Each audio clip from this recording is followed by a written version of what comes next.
Zakir Hussein கொலை வழக்கில் குற்றவாளிகள் அவர்களுக்கு பின்னணியில் இருந்தவர்கள் பாரபட்சமின்றி நீதியின் முன் நிறுத்தப்படுவார் என்பதை இந்த அவைக்கு தெரிவித்துக் கொள்கிறேன். இந்த கொலை வழக்கில் மட்டுமல்ல, எந்த குற்றத்தில் ஈடுபடுவராக இருந்தாலும் சட்டத்தின் பிடியிலிருந்து தப்பிக்க முடியாது என்பதையும் தெரிவித்து அமைகிறேன். திருநெல்வேலியில் ஓய்வு பெற்ற காவல் உதவி ஆய்வாளர் மீதான தாக்குதல் குறித்து கவன ஈர்ப்பு தீர்மானத்தை கொண்டு வந்து இங்கு பலர் உரையாற்றியிருக்கிறார். எதிர்க்கட்சி தலைவர் உள்ளிட்ட பலர் உரையாற்றியிருக்கிறார்கள். கீழ்காணும் உறுப்பினர்கள் தங்களுடைய கவன ஈர்ப்பு தீர்மானத்தை கொடுக்கிற போது பெயர்கள் எழுதி தந்திருக்கிறார்கள். அவர்களை மாத்திரம் அனுமதிக்காமல் அதை தொடர்ந்து இதில் இடம்பெறாதவர்களும் அனுமதிக்கப்பட்டிருக்கிறார்கள் என்று சொன்னால் இதில் இந்த அரசு எவ்வளவு முக்கியத்துவம் தந்து நீங்கள் எப்படி இந்த கவன ஈர்ப்பு தீர்மானத்தில் நம்முடைய பெயரும் இடம்பெற வேண்டும் என்று கருதி இதில் இடம்பெற்றிருக்கிறீர்கள், இப்போது இடம்பெற்றிருக்கிறீர்களோ அதே போல் நிச்சயமாக இந்த ஆட்சியை பொறுத்தவரையில் சட்டம் ஒழுங்கு பிரச்சனையில் கடுமையாக இருக்கும் என்பதற்கு இது ஒரு உதாரணமாக நான் இங்கே குறிப்பிட விரும்புகிறேன். திருநெல்வேலி மாநகரம் மூர்த்தி ஜஹான் தைக்கா தெரு பகுதியில் வசித்து வந்த ஓய்வு பெற்ற காவல்துறை உதவி ஆய்வாளர் திரு ஜாகிர் ஹுசேன் என்பவர் நேற்று அதிகாலை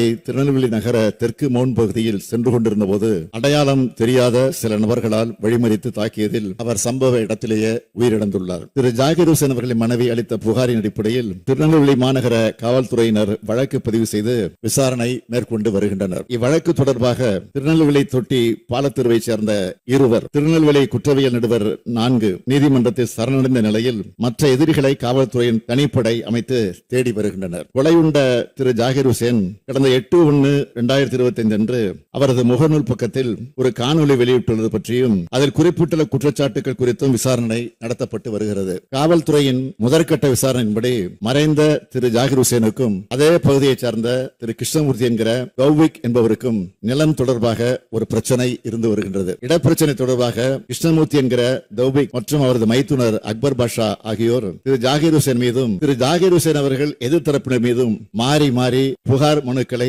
அளித்துள்ளனர். இவற்றின் மீது காவல்துறையினரால் சமுதாய பதிவேடு எண்கள், அதாவது CSR எண்களும் வழங்கப்பட்டு விசாரணை மேற்கொள்ளப்பட்டுள்ளது. திரு ஜாகிர் ஹுசேன் அவர்கள் தனது உயிருக்கு அச்சுறுத்தல் இருப்பதாக சமூக வலைதளங்களில் வீடியோ வெளியிட்டதை தொடர்ந்து ஏற்கனவே பதியப்பட்ட CSRின் அடிப்படையில் அவரை அச்சுறுத்துவதாக குறிப்பிட்ட எதிர்த்தரப்பினரை திருநெல்வேலி மாநகர காவல் நிலையத்திற்கு அழைத்து காவல்துறையினர் விசாரித்துள்ளனர். மேற்படி விசாரணை நடைபெற்று வரும் சூழ்நிலையிலே நேற்றைய தினம் இந்த கண்டிக்கத்தக்க சம்பவம் நடைபெற்றுள்ளது. இக்கொலை வழக்கில் தீவிர விசாரணை நடத்தப்பட்டு குற்றவாளிகள் அவர்களுக்கு பின்னணியில் இருந்தவர்கள் அனைவர் மீதும் உரிய விசாரணை மேற்கொள்ள பாரபட்சமின்றி நீதியின் முன் நிறுத்தப்படுவார் என்பதை இந்த அவைக்கு தெரிவித்துக் கொள்கிறேன். சட்டத்தை யாரும் தங்கள் கையில் எடுத்துக்கொள்ள இந்த அரசு அனுமதிக்காது. இந்த கொலை வழக்கில் மட்டுமல்ல, எந்த குற்றத்தில் ஈடுபடுவராக இருந்தாலும் சட்டத்தின் பிடியிலிருந்து தப்பிக்க முடியாது என்பதையும் தெரிவித்து அமைகிறேன்.